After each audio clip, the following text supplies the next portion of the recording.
Good morning students. आज हम 10th class में कंटिन्यू करते हैं चैप्टर्स को। जो आपको मैंने सांख्यिकी चैप्टर शुरू किया था उसको हम आगे बढ़ाते हैं। देखिए, इस चैप्टर के अंदर मैंने आपको लास्ट टाइम बताया है कि हम वर्गीकृत जो आंकड़े होते हैं, वर्गीकृत आंकड़े, उन वर्गीकृत आंकड़ों का हम माध्यक और बहुलक कैसे निकालते हैं वो आपको इस अध्याय में, इस चैप्टर में आपको सिखाएंगे। अब देखिए, इसमें सबसे पहले बच्चे ने क्या करना है कि हमारे पास जो आंकड़े हैं वो उस आंकड़े के हिसाब के से हमने सूत्र लगाना होता है, फॉर्मूला लगाना होता है। एक तो आप इसको चार्ट आप ऐसे बनाएं कि आपका रजिस्टर जो है इसको ऐसे लिख के चार्ट बनाना शुरू करें। जैसे ये बढ़िया हुआ है, यहां स्टार्ट करें चार्ट और यहां तक जाए, ऐसे लिखें। और जैसे मैं अभी बताऊंगा, एक्सप्लेन करूंगा कि इस चार्ट को आपने कैसे बनाना है, तो वो इस चार्ट में फॉर्मूले बताऊंगा मैं आपको, आंकड़े के जो है अकॉर्डिंग फॉर्मूला बताऊंगा कि ये आंकड़ा हो तो आपने ये फार्मूला लगाना है माध्यक का और बहुलक का। देखिए, सबसे पहले आते हैं हमारे पास एक आंकड़े, डेटा जिसको बोलते हैं आप, वो हम हिंदी में बोलते हैं आंकड़े। आंकड़े यहाँ पे हमने दो टाइप के जो है हमारे मिलते हैं। एक तो अवर्गीकृत आंकड़े और दूसरे होते हैं वर्गीकृत आंकड़े। तो अवर्गीकृत आंकड़े क्या होते हैं? जैसे मैंने कल बताया था आपको कि आपके क्लास में जो है 20 बच्चों की मैं लंबाई जो है मापता हूं, तो उन लंबाई क्या हो सकता है, और आपकी क्लास में मैथमेटिक्स में कितने नंबर आए, यूनिट टेस्ट के अंदर कितने नंबर आए बच्चों ने लिए, तो वो आंकड़ा जो है नंबर लिखते हैं हम, वो अवर्गीकृत आंकड़े हैं। और अवर्गीकृत आंकड़े को हम ऐसे लिख सकते हैं, ये अवर्गीकृत बारंबारता सारणी है, इसको बारंबारता सारणी बोलते हैं और अवर्गीकृत बारंबारता सारणी भी बोलते हैं। जो कल मैंने एग्जांपल लिया था, आपको एक्सप्लेन करके बताया था कि हम कैसे करते हैं। और पहले जो अवर्गीकृत आंकड़े हैं इनको कुछ शॉर्ट फॉर्म में लिखने का तरीका ये है, इसको बोलते हैं हम अवर्गीकृत बारंबारता आंकड़े या सारणी। और फिर इसको और रिफाइन करके आप जो है इसमें लिख सकते हैं। देखिए, वर्गीकृत आंकड़े दो टाइप के होते हैं, एक सतत वर्गीकृत आंकड़े और एक असतत वर्गीकृत आंकड़े। सतत और असतत में अंतर क्या है? देखिए, यहां पे 0 से 10 3 है, 10 से 24 है मान लो। अब देखो 10 यहां भी है, यहां ये ऊपरी सीमा है वर्ग की, यहां निचली सीमा है, बीच में गैप नहीं है, लेकिन यहां पे असतत में गैप है 0 से 10, ये 11 से स्टार्ट होता है, 11 से। तो असतत जो है वर्गीकृत आंकड़े जो हैं वो इस प्रकार से होते हैं। अब ये 11 to 20, अब ये 81 से 90 है, अब 90 तक तो यहां आएगा, अब ये 91 है आगे, क्या है 91। तो 90 और 91 के बीच में, जैसे मान लो मैं सपोज करता हूं कि आपकी जो क्लास में, कक्षा में जो है 12th क्लास में या 10th क्लास में आप ले सकते हैं, आप वेट मेजरमेंट करें, बच्चों का वेट। मैं आपको ये होमवर्क देता हूं कि आपकी क्लास में जितने भी स्टूडेंट हैं उन सभी का आपने वेट मापना है केजी में।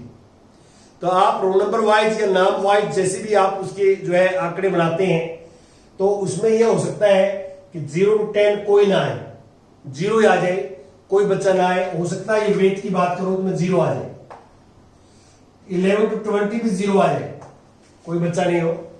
लेकिन आगे आ सकता है, जैसे 81 से 90 हो सकता है 2 बच्चे हो, मे भी हो सकता है वेट, और एक बच्चा भी हो सकता है।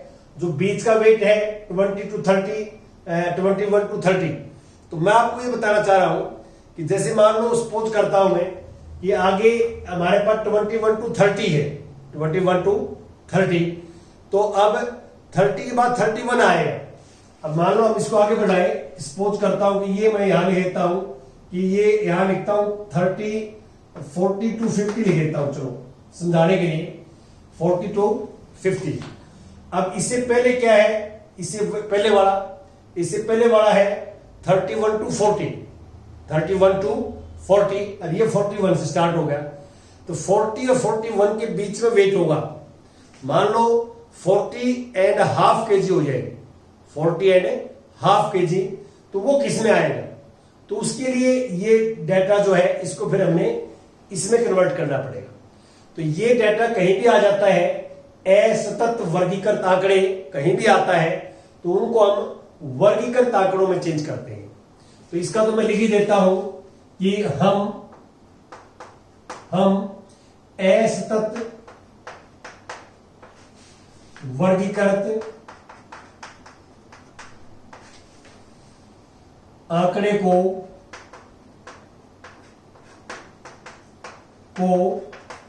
सतत वर्गीकृत आंकड़े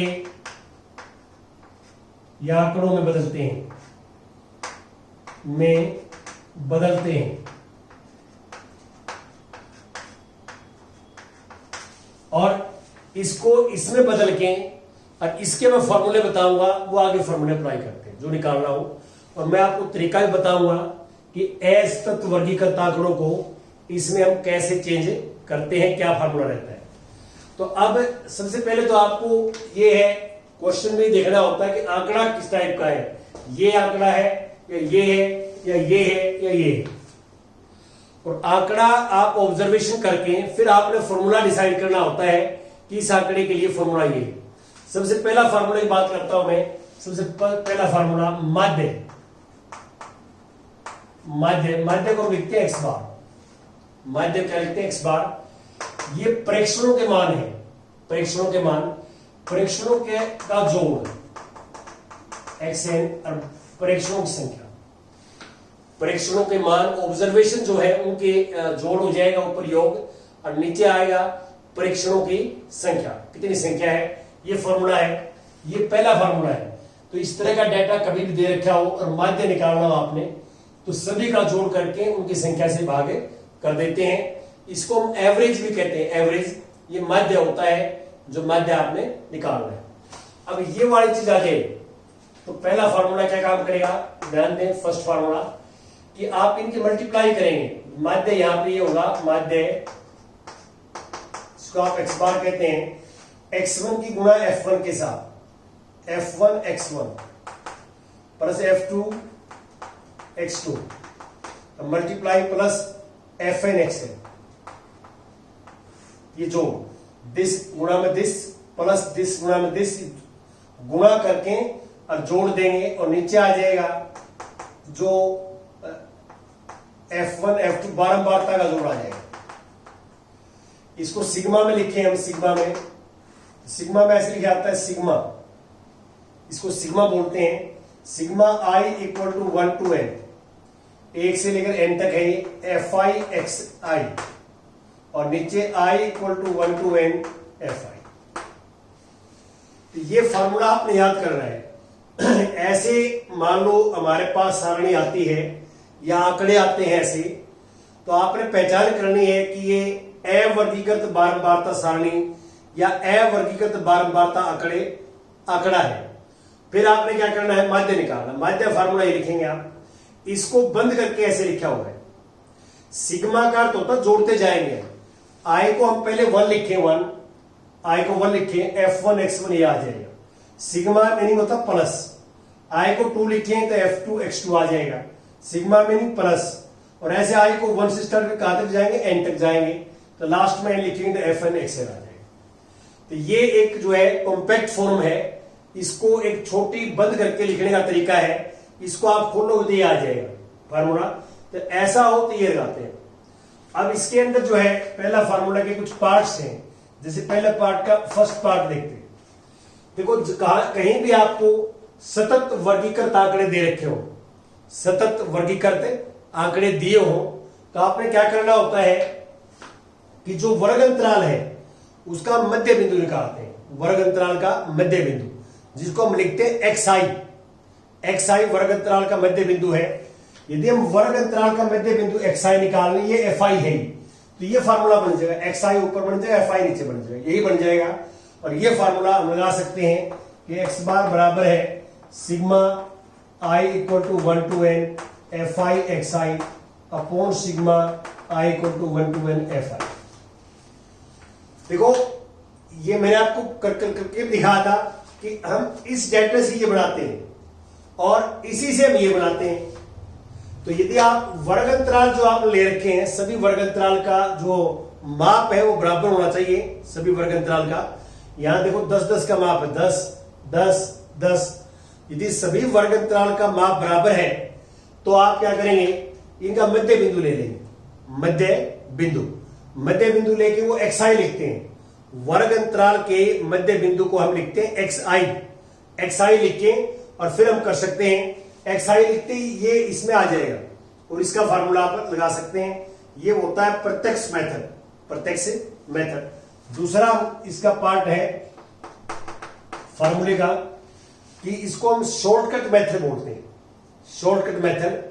तो इसमें क्या करते हैं, यहां पे x बार हमने माध्य निकालना है, तो एक तरीका दिया है a plus i equal to 1 to n fi di और upon sigma i equal to 1 to n fi। यहां पे a क्या है, a है माना हुआ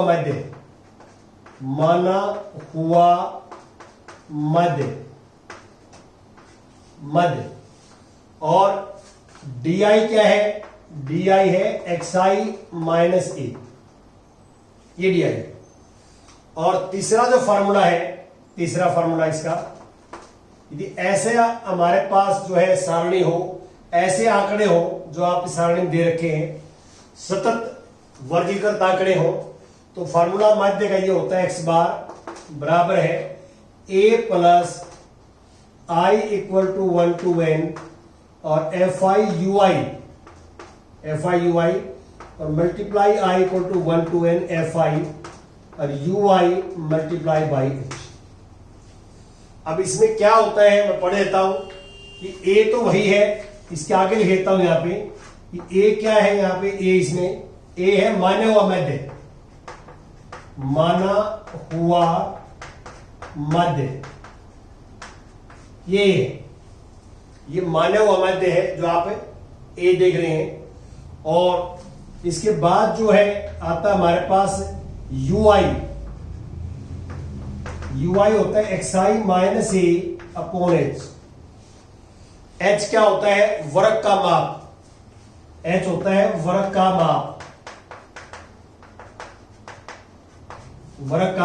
माप, इसको हम a कहते हैं, a। तो ये हमारा पैटर्न रहता है, ऐसे हम करते हैं जो आप देख रहे हैं।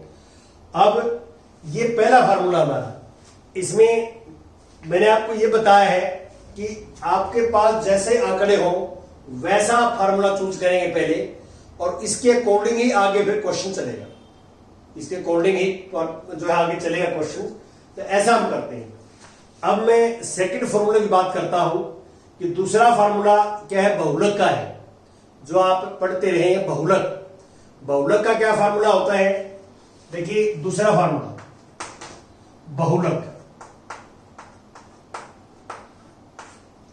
बहुलक क्या होता है, जो प्रेक्षण का मान अधिक, जो प्रेक्षण अधिक से अधिक बार आता है।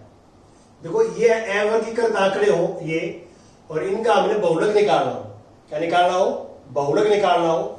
तो इसमें क्या है कि जिस प्रेक्षण का मान, जो प्रेक्षण अधिक से अधिक बार आता है, इसका है जो प्रेक्षण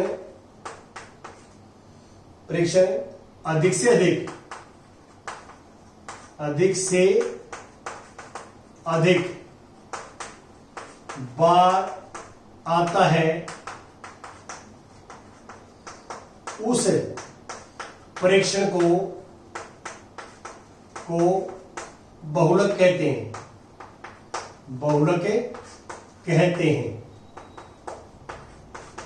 ये आप लिखते थे 9वीं क्लास के अंदर। अब देखिए जैसे प्रेक्षणों के मान क्या है, जैसे मैंने कह दिया कि आपने अपने कक्षा के सभी विद्यार्थियों की हाइट मापनी है, तो आप हाइट माप के मेरे पास लेके आओगे तो हमारे पास एक डाटा आ जाएगा, आंकड़े आ जाएंगे कि पहले बच्चे की हाइट कितनी है, दूसरे की कितनी, तीसरे की कितनी है। तो ये प्रेक्षणों के मान कहलाते हैं। ऑब्जर्वेशन, क्या आपने क्या ऑब्जर्वेशन किया, तो उन ऑब्जर्वेशंस को हम प्रेक्षणों के मान बोलते हैं।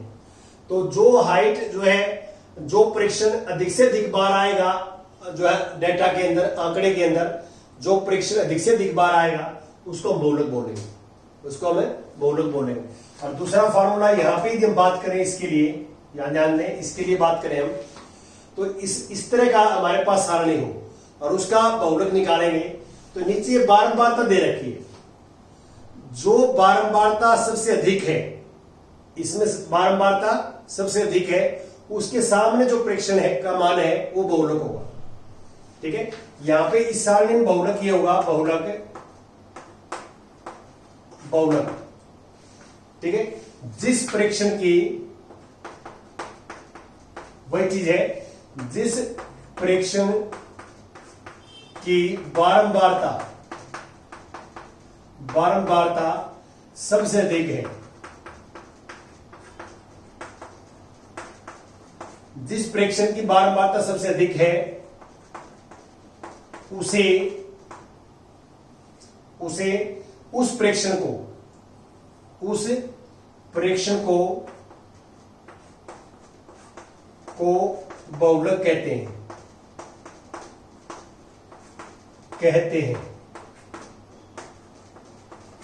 अब आप देखना कि ऐसे हमारे को मान लो डेटा दे रखे हैं, आंकड़े ऐसे हैं, तो आप नीचे बारंबारता जो है आप नीचे देख लेंगे, F1 F2 F3 Fn तक, जिसकी अधिक से अधिक बारंबारता है उसके सामने जो प्रेक्षण का मान है, जो उसके सामने प्रेक्षण का नाम है, जो है प्रेक्षण जो है उसको हम बोलेंगे बहुलक, वो बहुलक है। और यदि डेटा ऐसा है तो उसमें आप क्या करेंगे वो बता देता हूं आपको कि डेटा ऐसा है, तो ये आपने लिख लिया होगा, इस चार्ट को आगे आपने इसी चार्ट को कंटिन्यू करना है, इस बात का ध्यान रखेंगे आप।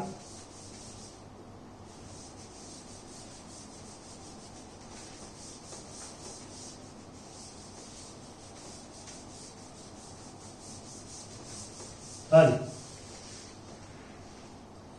मान लो डेटा हमारे पास ऐसा है जो आप देख रहे हैं, तो इसमें जो बहुलक होगा इसका फार्मूला सेकंड लिख रहा हूं मैं, सेकंड बहुलक का है सब में, सेकंड फार्मूला, इसमें बहुलक का फार्मूला ये होगा, बहुलक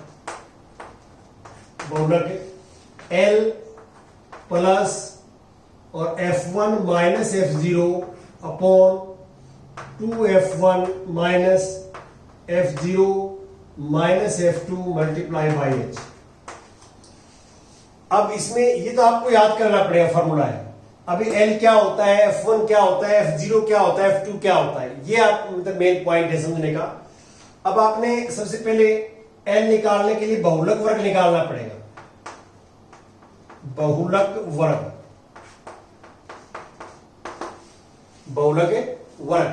बहुलक वर्ग क्या होता है कि जिसकी बारंबारता सबसे अधिक है, जिस वर्ग की बारंबारता सबसे अधिक है, जिस वर्ग की बारंबारता सबसे अधिक है,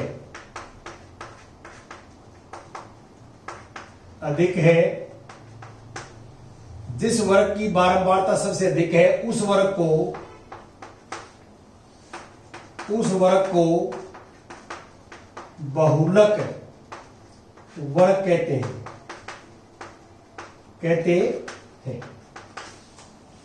ठीक है, सबसे पहले आपने देखना है कि जिस वर्ग की बारंबारता सबसे अधिक है उसको बहुलक वर्ग कहते हैं, ये देखना है। अब उसके बाद जो है बहुलक वर्ग की जो है L क्या है, आपने फार्मूला लिखते हुए सबसे पहले बहुलक वर्ग निकालना पड़ेगा। बहुलक वर्ग निकाल के बहुलक वर्ग की जो L है, L बहुलक वर्ग की निम्न सीमा है, L है बहुलक वर्ग की निम्न सीमा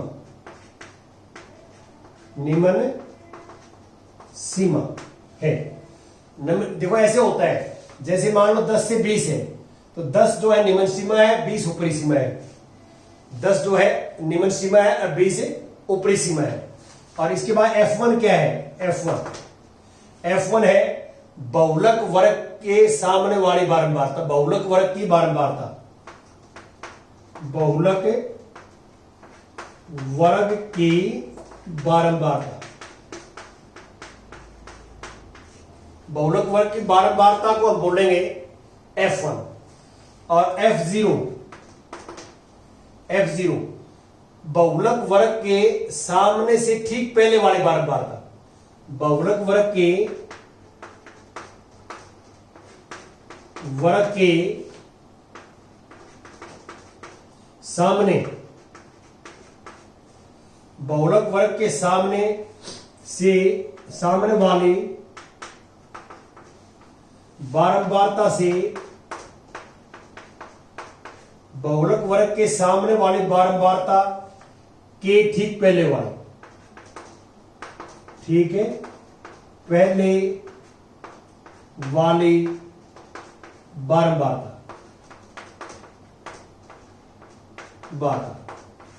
ये है, ये हमारे पास F0 है, F0 के बाद F1 F2 क्या है, F2 में यहां लेता हूं, इसके बाद F0 के बाद F2 क्या है उसके नीचे लिखना आप, F2 है कि बहुलक वर्ग के सामने वाली बारंबारता के ठीक नीचे वाले, F2 क्या लिखोगे आप, बहुलक वर्ग के ठीक बाद में आने वाली वर्ग की बारंबारता, बहुलक वर्ग के ठीक बाद में आने वाली बारंबारता,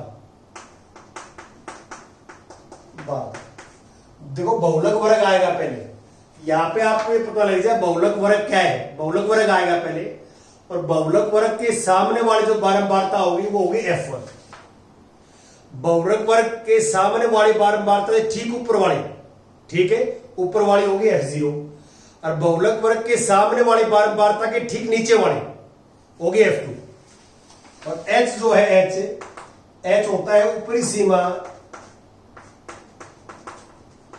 माइनस निम्न सीमा, निचली सीमा, और ये होता है वर्ग का माप, वर्ग का माप बोलते हैं, जो वर्ग हम निकालते हैं तो वर्ग की ऊपरी सीमा माइनस वर्ग की निचली सीमा, जैसे सब का वर्ग का जो माप है वो बराबर होना चाहिए, ये H है वर्ग अंतराल का माप, इसको वर्ग अंतराल का माप लिखो आप, वर्ग अंतराल का माप, ठीक है, ऊपरी सीमा माइनस निम्न सीमा वर्ग की, ये H होता है, ये ऐसे निकालते हैं। तो अब हमारा जो तीसरा फार्मूला बच गया वो माध्यक का बच गया। देखिए मैं आपको ये चार्ट इसलिए करवा रहा हूं कि ये चार्ट आपने याद कर लिया, अच्छे ढंग से समझ लिया, तो क्वेश्चन में सिर्फ कैलकुलेशन है, प्लस माइनस करना है आपने और कुछ नहीं करना, बड़ा इजी लगेगा आपको। तो इस चार्ट को हम जो है नेक्स्ट लेक्चर में कंटिन्यू करेंगे। दो फार्मूले में लिखवा दिए हैं, माध्य और बहुलक का, माध्य का और बहुलक का। तीसरा माध्य का हम बात करेंगे नेक्स्ट उसके अंदर। Thank you very much.